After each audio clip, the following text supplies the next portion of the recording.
Second day, I didn't get a chance to tell you about who the officer was that we lost yesterday.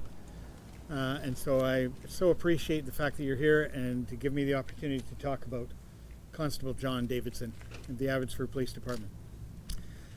A man of 53 years of age, although you would never know it to look at him, 24 years of police service. John started his policing in the Northumbria Police Service in England. A police service of 3,000. We're kind of like a police service of 300, if you want to get a sense of that. He was there from 1993 to 2005. And in 2006, he uprooted his family, a wonderful wife and 3 smaller kids at that point, and all of them came out here to a place that they knew nothing about. He wanted an outdoors life. He wanted to try something new. One of his kids said, I think it was kind of a little early midlife crisis, but all they came and the family established themselves here, and we were thrilled to have John Davidson join the Abbotsford Police Department. I want to tell you a bit about some of the things he's done while he's here. He is so connected to youth in our community, and I want to try and paint a picture of that.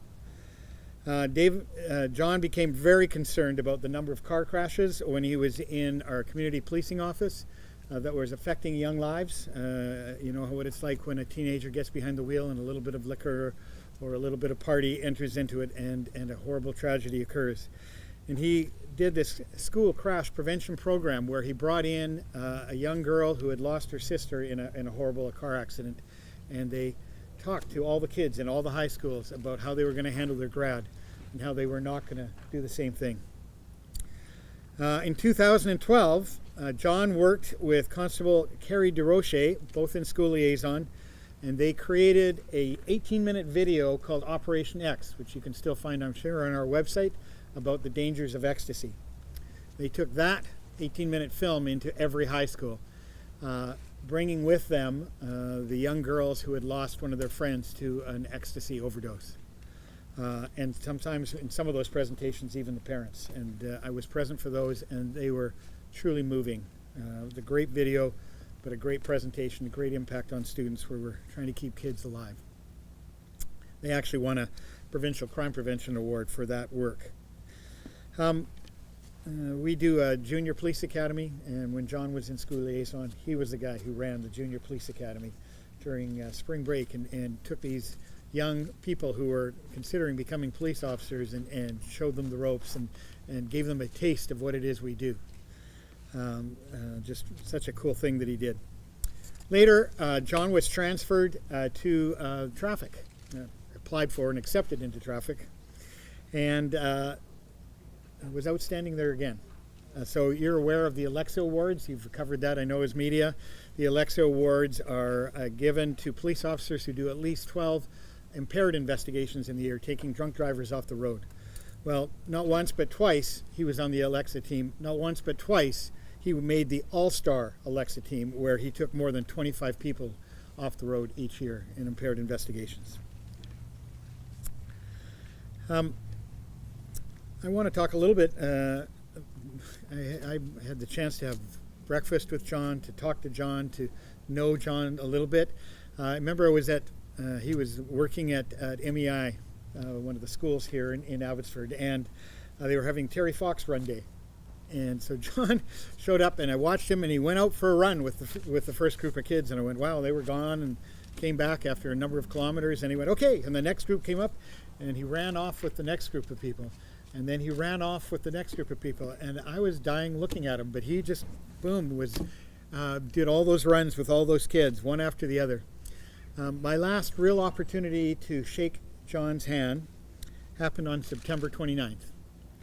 So you're aware of Cops for Cancer Tour de Valley. One of 2 Abbotsford police officers doing the ride this time around this year was John Davidson. And so John, for 9 days, rode all those kilometers. And he was so ecstatic to be involved in these young junior riders who are struggling in their own story in dealing with cancer, with all the communities that he rode through, raising money for Cops for Cancer, for children's cancer research. So I went on September 29th to the ending of that event, the last ride, the last sort of time that they came to rest, and shook his hand and thanked him for what he had done. And I looked way more tired than he did after a week of work, and he had just finished 9 days of hard riding, and the man was just a phenomenal athlete. But he was ecstatic to have been able to do what he did. He was so thrilled that he could take part in this ride and contribute to these kids' lives. He was thankful for the opportunity, and it sort of really brings home who I want you to understand John Davidson to be. I said it yesterday, I'm going to say it again.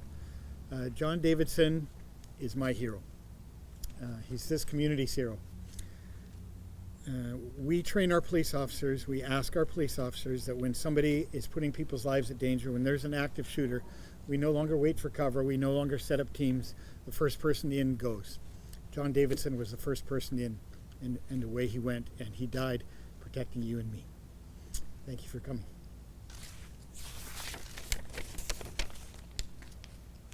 Chief, we can take a couple questions? Sure, I will take questions in relation to what I've just talked about. Hard, difficult time for everyone on the force, and our condolences. Thank you. How are you dealing with it? How are you handling it internally? Well, here's what I said to our police officers today, and I didn't really need to say it, but trying to put it into words. We have lost John, and nothing can change that. John died doing what we asked him to do. We honor John by looking after his family. We honor John by looking after each other. And we honor John by protecting this community. And that's what we're going to do. And so we stand up together.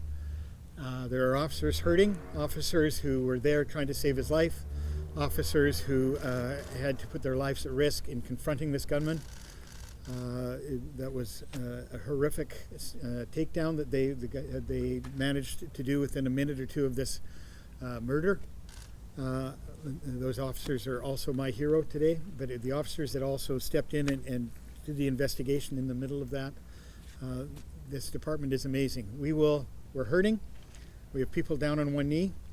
My order is that you're not allowed to get up and try and pretend you're not down on one knee. My order is that you will get better, that you will ask for help, that we will work together, that we will care for each other. We have lost John. We will lose no one else. What does it mean to you to see the support that this community is giving you in this? I already knew what community I policed in. I already knew what Abbotsford was. But, ladies and gentlemen, that is beyond the beyond. The emails that we've got, the phone calls that we've gotten, this community is fantastic. It supports its police service. It is in a police service, in a community that are working together. The police and the community are one. The police are the community, and the community the police. Sir Robert Peel taught us that. Folks, you're seeing that in Abbotsford. Could you tell us how the family's doing right now? The family are amazing. The family are strong. The family are in shock. The family are going to draw together and look after each other, but it's going to be quite a journey. I noticed a lot of other detachments here, departments here, helping you out. Who's policing Abbotsford? I'm sure you guys are on debrief mode. Yeah, absolutely. Yesterday there were, and I actually don't know the number, but I will guess there were 100 police officers here from other departments. And that number may be bigger than that. I know there was 30 members from Vancouver. There were probably 60 RCMP officers helping us with different things. I have more offers of support from more police departments, including people that were willing to get on a ferry and come over here. There's a story of 3 North Vancouver members who in the middle of the night phoned each other and said, I'm putting on my gear, you putting on yours? And they just came over here and were trying to figure out how they were going to tell the boss that they were now guarding one of our crime scenes. That's what's happened. So we are not looking after the crime scenes. Those are horrific things for us to have to be close to for periods of time. Somebody else is doing that for us. Many of our officers want to be on the street, and so we are allowing police officers who feel they're able to still go out, but we are supplementing them with members from other police forces who are helping us. sent 3 teams out yesterday, which is very unusual, very helpful. The IAO, we are working closely with them. That's an important part of this investigation as well, and I just want to report that we are working together with all of those agencies. What was John's sense of humor like? Well, John he was a quirky sense of humor. He was the only person here that actually spoke the Queen's English. The rest of us were pretty commoner. He was somebody who could tell me what he really thought. I had breakfast with John, and he would, Chief, I don't know, I think you're, that. So I enjoyed John very, very much because I knew exactly what he was thinking. He didn't feel like he understood how to be respectful and still deliver a message. So he was a funny curmudgeon some days and made people laugh. His partners yesterday, who I held in my arms, are just absolutely devastated. So thank you very much.